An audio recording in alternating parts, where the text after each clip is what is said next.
Coming up on Guys Talking Sports, we talk about the NFL, of course. It's very light with the sports this week.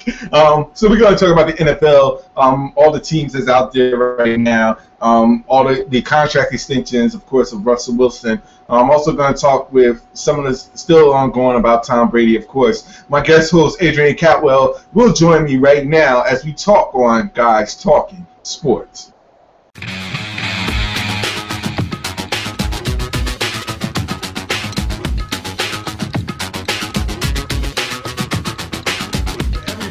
Hey, what's going on? This is Guys Talking Sports. Apologize for the lateness. I had some troubleshooting I had to take care of for myself. But this is Guys Talking Sports, and to all those subscribers, all those people that's been checking out our views, checking out our episodes, I would like to say thank you very much.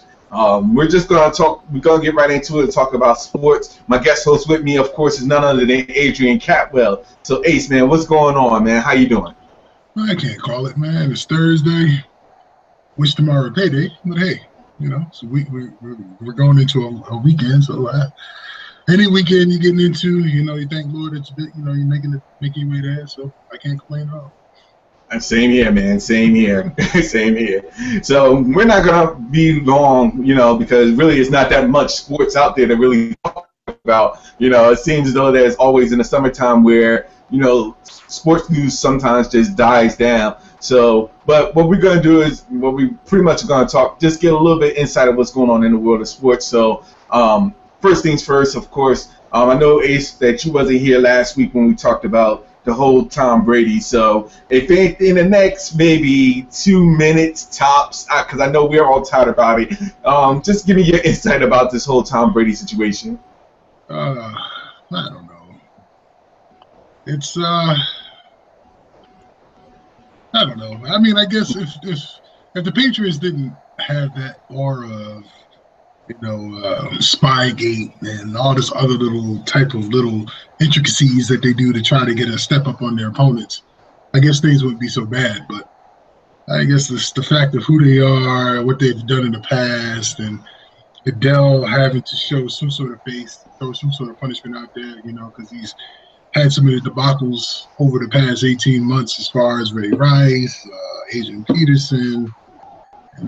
I know beating your kids and striking a woman is nothing on deflating footballs, but I mean, if he's going to be a disciplinarian, if you got discipline one, you got discipline the other. 4 games might be a bit excessive, but I guess, if Tom Brady, I don't know, I hear so many different stories. He was told not to give up the cell phone. He was told to give up the cell phone. He destroyed the cell phone. He did this. He did that. I don't know what's going on. I mean, hey, it's going to go to arbitration. It's about to go to court over some ridiculous footballs. I just wish it were all over, personally. If you're going to suspend them, keep them for 4 games, whatever, deal with it. Or if you can go to arbitration and, they don't lift the suspension but feel as though at the end of arbitration they need to put the suspension back on, so be it. Put it on at the end of the season. I mean, it could be a little bit more detrimental towards the end of the season versus the beginning, because, I think the NFL now has it so that they're more in division games towards the end of the season versus the beginning of the season. So those 4 games at the end of the season might mean the Pats might be a division winner versus a wild card. Who knows? So I just wanted to be over. No, I do agree that right now at this particular point that at this point we're getting to the point where unfortunately it's not going to end here. The fact is that they're still going to be fighting for, they're going to continue this throughout the summer, definitely before the season actually starts. So I do have to admit, after a while you get a little bit hum about it, because it's not going to be about the training camps or the preseason games. This is really what's going to be when it deals with NFL news. Everything is going to come back to this in regards to Tom Brady. And like you said, in cases you want it to end, but good and well it's not going to end. So it's unfortunate. It's unfortunate, but it is it is what it is right now. Right. But like you said, we're not going to continue talking about that right now because I have a feeling that down the road, sometime either next week or the week after, we'll be right back on it again. So, Exactly. Let me get your take real quick on the Russell Wilson extension. Well,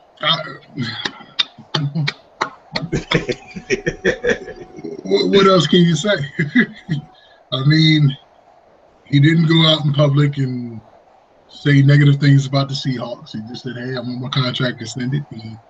He played it cool. He played it close to the vest, and he got up to $60 million in guaranteed money. Can't be mad at that, and it's a friendly contract for Seattle. I mean, I think they're only really giving him up to 32 million guaranteed up to, I think, in the first 2 years. Mm-hmm. And then they can cut bait if he sees a sharp decline. I mean, you can't beat that. I applaud Russell. He's getting his money. Seattle got I'm sure, a cap-friendly type of deal. But, I mean, Seattle, if Russell continues to play well, and he signed a 4-year deal, which is not typical for quarterbacks. They typically sign 5-year deals or longer. So he signed a 4-year deal, and they got a bunch of other players that are coming up for contracts at the end of this season. I know Bruce Irvin is one. I think Cam Chancellor, just got a renewed contract.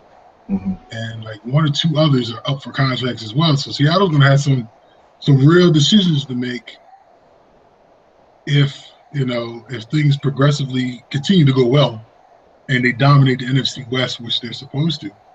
And Russell plays Russell type. Russell's going to be that dude. He's not going to wow you with the passing stats, but if he continues to be that player, in my opinion, he's more than a game manager. It's not his problem or his fault that he got beast mode as a running back. He got a great offensive line. His wide receivers are not great, but they're more than average. He just picked up Jimmy Graham. You can't fault him that he landed in a perfect situation.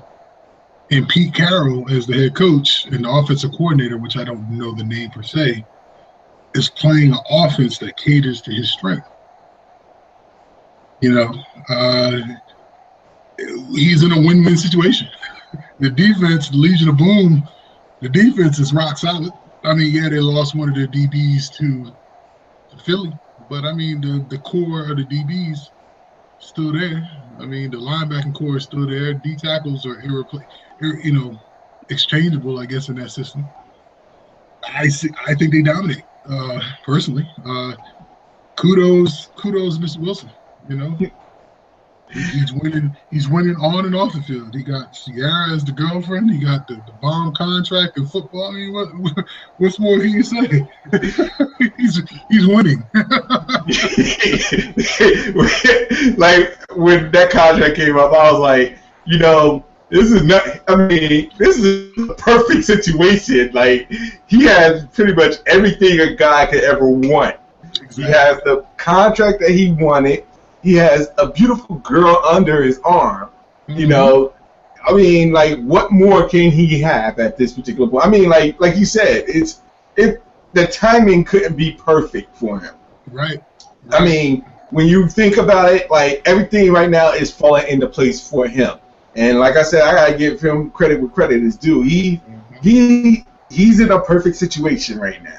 Yep. But he does have to show and prove that he's worth this contract, though. So, like you said, if he maintains doing, he doesn't have to go out of his element. But I'm just saying, like, if he maintains what he's been doing, and as long as Seattle stays on top and get back to to where they were from the previous seasons, then by all means, he's earned every bit of it. I agree, but I mean, look at the past couple of contracts. The Tannehill contract from Miami. I'm a 49ers fan, I'm a Jets fan. I know you can't be two fans, but Kaepernick got his deal. he got $100 million contract, but it's one of those type of contract like Tannehill's that at any given point, the teams can wipe their hands of him and walk away from it because this that type of a contract. His contract is a little bit different because he's coming away with a lot of guaranteed money, whereas these other quarterbacks, though they got some guarantees, nowhere near as lucrative as his. So, and he got a shorter contract. Beast mode, if he gives you 1 to 2 more solid seasons, if the wide receivers step up, the O-line stays somewhat healthy and continues to put up some dominant holes, I don't see any regression in Russell Wilson. I just see more flourishing. No, I agree with that. Because I'm not going to say he's going to be the next Tom Brady, because he's not in a similar offense. But Seattle's just been drafting great, picking up the right types of free agents, making the right types of trades. If they want to continue that same type of success, what they're going to do in the draft is this coming draft after this season, they're going to find the next beast mode in the draft. Because Marshawn, he's gonna do him. He's gonna get his contract. If he decides to retire, they're just gonna go out there, find the next joker that coming out of college that's a bruiser. One joker that I think that comes to mind is, and I doubt he leaves after his sophomore season, but he's a true sophomore. I think his last, I can't think of his, Samarji Parleen or something to that effect. He's going to be a running back for Oklahoma.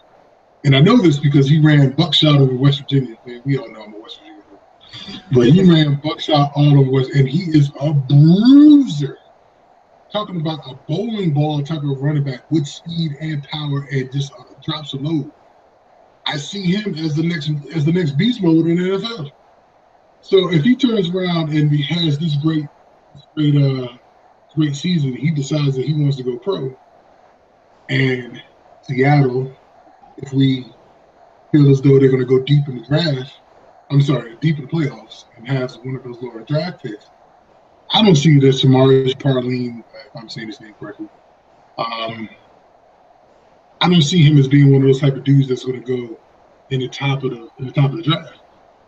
And if he falls correctly, and Seattle can make moves, whatever, to move up if they feel somebody, man, Seattle's gonna be sick.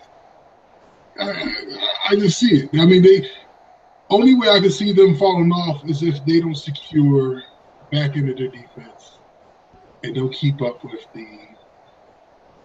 maintaining their presence on defense with the linebacker core and the D-line. If they keep their DBs intact and they keep them locked in the next 4 or 5 years, 6 years, and they decide that they want to stay where they are, the offense, as long as they got a running back who can run the load, as long as they got receivers who can catch the rock, not necessarily got to be dynamite receivers, but somebody who's just a steady receiver, somebody catch the ball, and a tight end that can block and catch passes, that's my 2 cents. Yeah, so the blueprint for Seattle's success. Yeah, no, I understand what you're saying. But like I said, you're absolutely right. The key thing here is just managing all these pieces and making sure that, if they don't stay, you get sort of a replacement so that you don't lose a lot of ground and you're still continuing to move, progress forward and forward.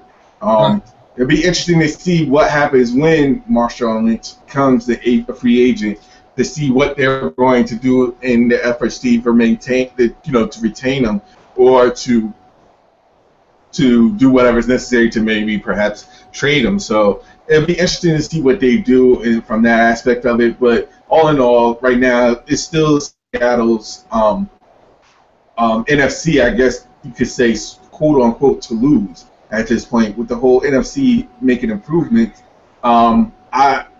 It's really there still to lose unless there's a sleeper that I really don't know about at this point. You gotta wear. If you're just talking about the NFC West, Arizona's gonna come up. Yeah, yeah. Um, No, I'm talking about the NFC in championship general. in general. Okay. In general. This usual circumstance, usual cats. You got the Cowboys, you got Green Bay, you got New Orleans, the Giants if they come to play. You don't know what's going to come out of the NFCs. You don't know the Redskins, the Giants. The Cowboys. We know Philly. You really don't know what you're going to get with Philly, especially with Chip Kelly and all the moves that he made. NFC South. Carolina. If Cam and company come to play, they're always a possibility. You got New Orleans, Tampa Bay,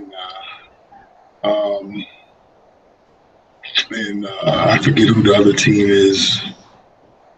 But I don't know. If you're talking about the Central, you got the Bears. This all depends. Minnesota is not Minnesota though. Minnesota. AP is coming back. Teddy Bridgewater, quarterback, was doing. He's steady. Rookie year, he did some good things. Hopefully he doesn't regress. He continues to make progress. They got some young studs at wide receiver over there. The defense is decent. That's a team you might want to watch out for. You don't know. Chicago, Kevin White, first round draft pick, West Virginia. I always got to throw that little plug in there. I just heard that he's having some shin issues and he might be out for the first 6 weeks of the season. That's going to be kind of rough on them because they expected big things from him. Yeah, you're right though. As far as the NFC, I was waiting to see if you was gonna name somebody that I haven't really. I thought you was gonna name a team like right off the bat to say, yeah, they're gonna challenge. But that you said to me right now has been a team that I could say, okay, I could see them challenging Seattle. I think the Cardinals will challenge the Seahawks in the NFC West. They picked up Mike Iupati for the 49ers at guard to come into Arizona to shore up that line. Carson Palmer's coming back from his knee injury. He feels 100%. You got Larry Fitzgerald. You got other receivers. You got the running back. I think, and they missed the playoffs, but I think they finished 10-6 last season.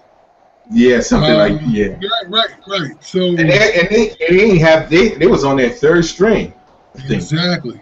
So if a healthy Carson Palmer under Arians, the coach, or Arians, or however you pronounce his name. 49ers, unfortunately, I just don't see them making any. I don't know. Tom Solo is a new coach, 49er fan. I don't know what they got planned. Maybe they might surprise some people. I don't know. All the retirements on the defensive side of the ball. That's a lot of great players, and the players who left. It's like their whole defense is gutted. So I mean, if I had to guess, I would think that it'd be Seattle, Arizona, St. Louis with the Rams. They made the trade with Philly for Nick Foles. Mm-hmm. We'll see if Nick Foles is the real deal at quarterback. Now he's under a different system. Obviously, Chip Kelly didn't think twice about trading him for Sam Bradford of all people. I don't get that. Unless Chip Kelly is a mastermind of all masterminds, I don't get how Sam Bradford, who's always hurt, is going to come in and make any much of a difference in Philly's offense under St. Louis's offense. But I guess we'll see here come September, October, after a couple of days. And wow, either we're going to be like, wow, or we're going to be like, get Chip out of there because he totally gutted a perfectly good team. So it will be interesting. I still think Seattle's probably the class of the division, class of the conference, just defensively and what Marshawn Lynch can do. And literally, they should have been back-to-back Super Bowl champions. Yeah, there was one play from being back-to-back. So that's why I said I just thought, and they playing with they got a chip on their shoulder because of that. So I wouldn't, like I said, I don't see a team actually. I'm not saying I don't see a team, but right now, preseason wise, I don't see a team competing with Seattle right now, or as a chance to win the NFC conference or to take on Seattle to beat them. Mid-season, somewhere around that road, I would probably most likely change my opinion about it. But as of right now, I still think Seattle is at the top tier, and then there's the next tier of teams there. Right. I agree. So, but I just, that's my take on it. I guess down the road we're probably gonna have to. What we'll end up doing is we'll get together. All of us will get together, and we'll just, we'll before the season start, we'll pick out who our favorites is out of each division, and we'll choose who will be eventually like in the Super Bowl and all that stuff. Just make some predictions there. I think once the preseason gets started, we can start watching some games. Yeah, we can start trying to put our stamp on who we believe will be the new NFL champion. But definitely. If I had to go on paper, I tell you, I don't know if I can go on paper. But I'm curious about Mariota. I'm curious about Jameis Winston. I'm curious about the Jets and Todd Bowles and the Geno Project. I'm curious about the 49ers. I'm curious to see how Dallas is going to bounce back now that DeMarco Murray is gone. And I've already heard that McFadden is hurt. And I'm curious to see how that's going to work because we all know that Dallas had a great offensive line. Don't get me wrong, DeMarco is a beast of running back. But we'll see if how much of a beast he was, if it was the offensive line or if it had something to do with DeMarco. So, because if the line was that dominant, then any running back should be able to get 1,200 yards in that offense. Correct. Easy if it's the offensive line. Correct. And that's one of the reasons why, even though like I said, Marshawn Lynch is Marshawn Lynch. It might be, it could be just the credit is probably going to be all to that offensive line. If another running back, comes in and does just as much as what Marshawn Lynch does. So, but we all have to know. I played offensive line when I was in high school. Offensive line don't get no kudos, man. Offensive line don't get no they don't get no respect. It's the quarterbacks, it's the running backs, it's the wide receivers, the tight end. The offensive line is the jokers who get down and dirty, have to protect these guys, have to create these openings. But offensive line don't get no love. That's why the offensive linemen don't get paid. I know. They get decent contracts, but they're not getting no 70, 80, 90 million dollar contracts. No, because you can get an offensive tackle today and you can have another offensive tackle tomorrow. It's just no, I apologize. NFL covets the left tackle to protect the blind side of the quarterback. Outside of the left tackle, and the only time you want to get paid is if you are an elite left tackle. Outside of that, then you're just an average lineman that don't really get no kudos, unless you're the real football fan that appreciates every aspect of the game and give the kudos to the offensive line because people just see stats. They just see that Tom Brady threw 50 touchdowns. They see that beast mode, or they see certain running backs do certain things. Now, last year, I'd say that was sort of like a fluke in a sense because everybody was saying that DeMarco Murray really was a product of a great offensive line, which you don't hear very often. Because then you don't hear people saying that beast mode is great because of the offensive line. Because beast mode throws, he brings it, but he still has offensive lines that creates big holes, and then jokers try to come down and crash the hole, but beast mode is just taking out those safeties, and beast mode is just trucking the linebacker. But you don't hear that beast mode is a product of a great offensive line in Seattle. You don't hear Sean McCoy was had great runs in Philly because of a great offensive line. You hear more so that it was Chip Kelly's scheme that people couldn't stop versus a great offensive line. But the offensive line still got a block. This is me venting for offensive linemen. So for all you offensive linemen out there, I understand your pain. I was there. I didn't play college ball. I was asked, but I didn't play. And I know that there's no glory in being a lineman. Only time you get some type of glory is come Christmas time when the players, the quarterbacks, whatever, is hooking you up with Rolexes, Xboxes, or Segways because they want to appreciate you. Nah, and it's, you know what it is? And I mean, even when you think about it from a coaching standpoint, to be honest, that would be the recipe needed to get the people that you want, especially as an offensive line. For example, that the offensive line, it doesn't get the respect that's due unto them. If I'm the owner of a team, or if I'm the owner of the team or a general manager, that's the first thing I would look at. And the first thing I would do is say, you know what? I'm gonna say it like this: the offensive line is the glue that holds it. Otherwise, out of respect, the quarterback and the running back won't get nowhere without the offensive line holding it together. So the first thing I would do is like, look, let's get the best offensive linemen out there. And if it means a bump in their salary, so be it. Once that happens, you know that you're set. And as far as an offensive line is concerned, then you could bring in the running backs and the quarterbacks. It's like everything, like you said, it's like everything is opposite. Like the quarterbacks and the running backs get the credit because of what they do, but yet it's the offensive line that's the formula to get them to where they are. Like it's the offensive line that helps them break the 1,000 yards per season. It's the offensive line that breaks the 3,000 yards a season for passing. Like those are the type of things that, me as an owner, I'm like, look, I understand what the quarterback is doing, but if your offensive line isn't, well put together, how are you going to make the passes that's necessary, or how are you going to run the way that you want to run if they're not doing what they're supposed to do?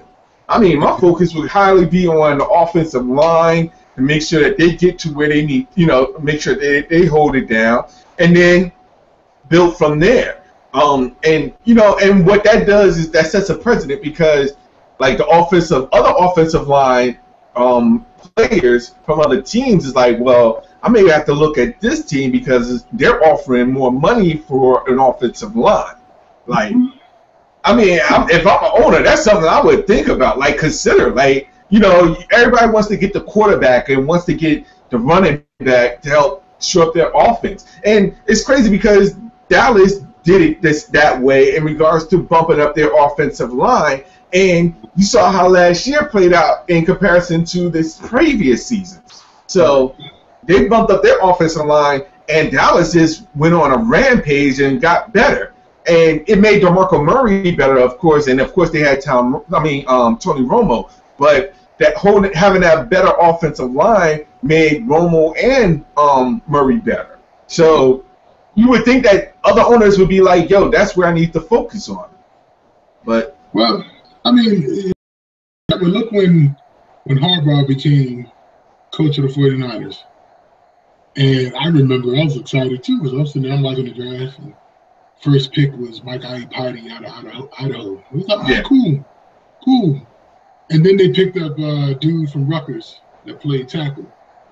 And the second pick of their first round, they had 2 picks in the top 15. They picked 2 offensive linemen.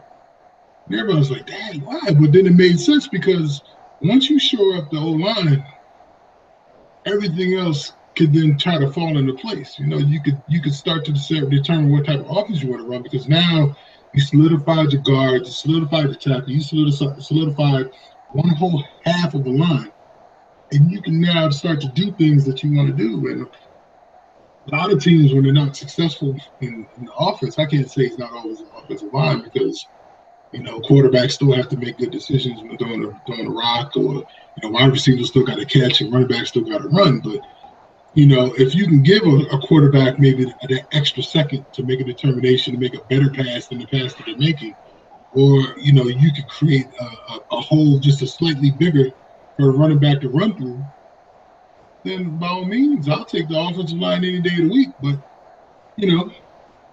not everybody thinks like that. Yeah. Now you remind me. Now I think I might have to go make a trade in Madden. Shore up my offensive line with the Jets. Thank you, sir. Hey, no problem.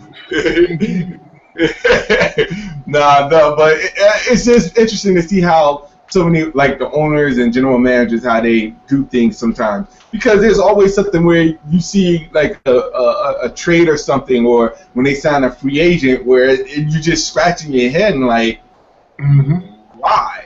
Like, what is the reasoning behind it? And I know a lot of people did it, especially the Philly fans with Chip Kelly, this all season. But my point is that, like us as fans, we like to be like, well, what if, if we was the owners, what would we have done? Like, we want to take, say, what, we would have done this or we would have done that. And, we'll see how it works out for the owners in general. Like, we'll see what if the off-season acquisitions that they made was something of valid validation, of course. And if not, then the fans is going to let them have it. Oh, hey. Well, I mean, from an owner's point of view, I know what they're looking for. They're looking to put seats in the stands, points on the board. So of course you're going to want the best quarterback and one of the best receiver, the best running back. But you don't have an offensive line. That don't mean squat. I mean, but then there's Buffalo. I think Buffalo has a decent offensive line, but then they don't really have much of a quarterback. Matt Castle, EJ Manuel, and whomever. I just hear they're all stinking up the place. It's unfortunate. I mean, sometimes it's the total opposite. Sometimes the offensive line is decent, but you just don't have the right quarterback, which that happens.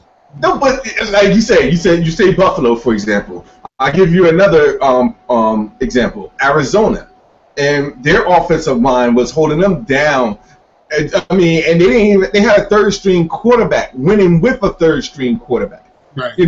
So and they got into a 10-6 record, I believe, last season.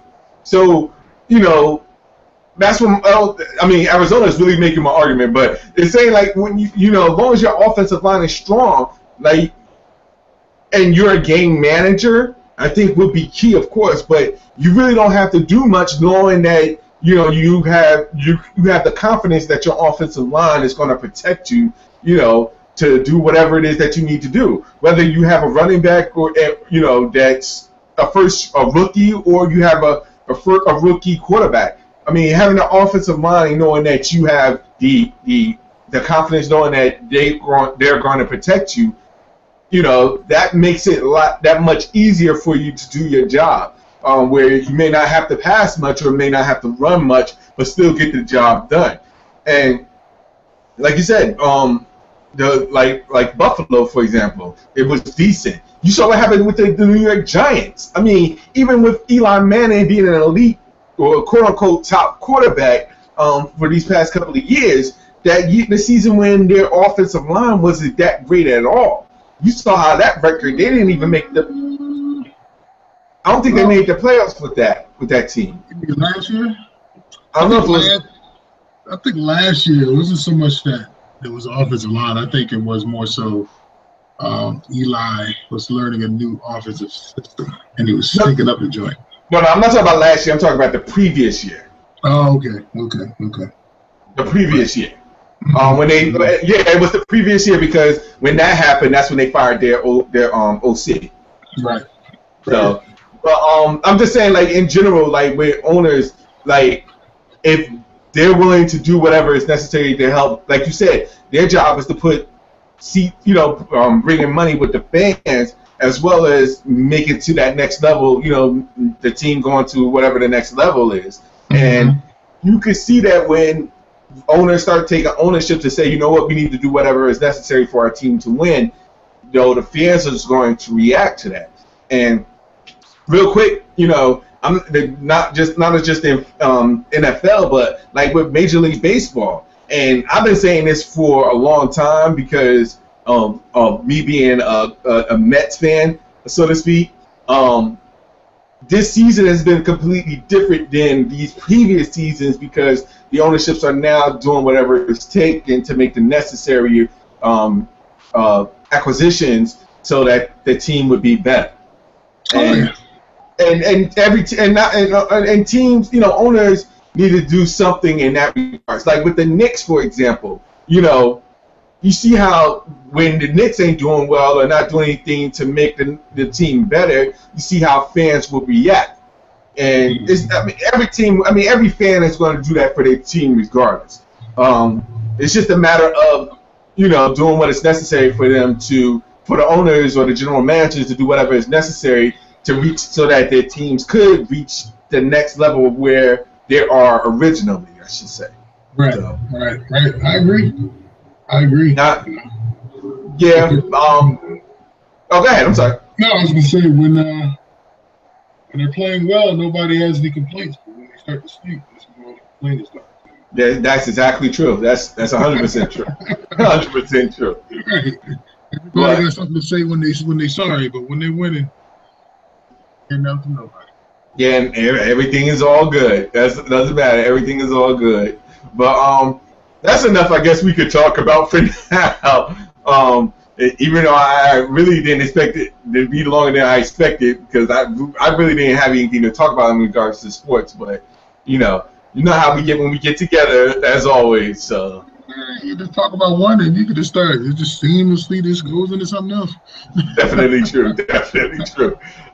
One day you got to try that with hockey or something that we really don't like, golf or something like that down the road. Because NFL, we could talk for days.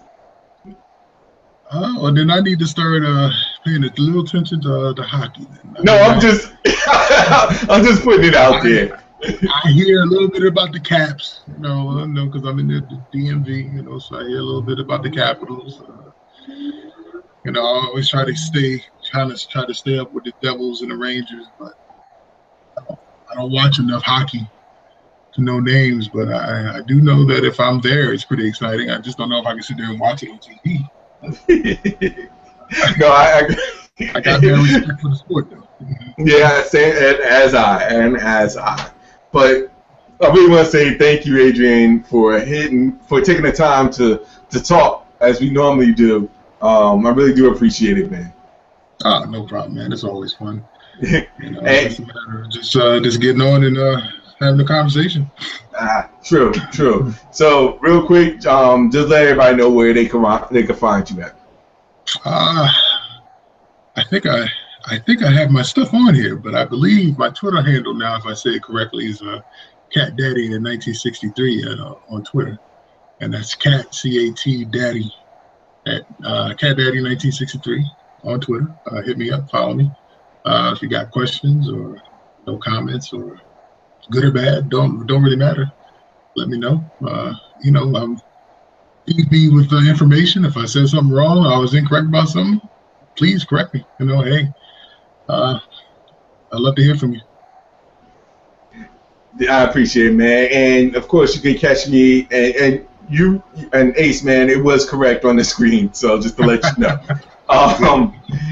For me, of course, you can hit me up at I am Al Quarles. Of course, on Twitter, Instagram, catch me on Google Plus as well, because I'm starting to respond there a lot more. Oh, side note, before I get off the air, I do have to say a quick thank you to my friend, Google Plus friend, of course, Melissa Carlson from NBC. I mean, not NBC, no more, Fox. Of course, for putting it out there for me, helping me to get Guys Talking Sports out there, for even mentioning me on her page. I really do appreciate it. I've been, I have a long communication with Melissa sometimes, and I used to be a part of her hangouts, but I really do want to take this time out to thank Melissa Carlson, of course. Check out her page on Google Plus, and if you have free time, get down on one of her hangouts. She really, it's really a good experience for those who don't know what hangouts are. get down on the Hangouts. It's really a good experience. She talks about everything that's going on in the world as far as news is concerned. So quick shout out and a thank you to Melissa as well. For all those watching that likes the show, please do me a favor, subscribe to the website, or subscribe to the YouTube channel, I should say, which is on the lower right-hand side. Of course, for all those that subscribe, I would like to say thank you from the bottom of my heart. For everybody else, of course, hit me up, like Ace said. Any questions, comments, anything that you want to feedback, that's what we need at this particular point. Feel free to do that. Also, you can catch out the webpage, www.guystalkinsports.com. Again, www.guystalking.com. Also, real quick, advertisers. We're going to meet some advertisements down the road. So if your company want to advertise, feel free to hit me up as well. You can catch me at my Twitter handle. You can catch me at al@alcause.com. Let me know. I'll mention everything in regards to advertising. So I really do appreciate it. But for now, this is Guys Talking Sports. We're signing off. Until next time, take care.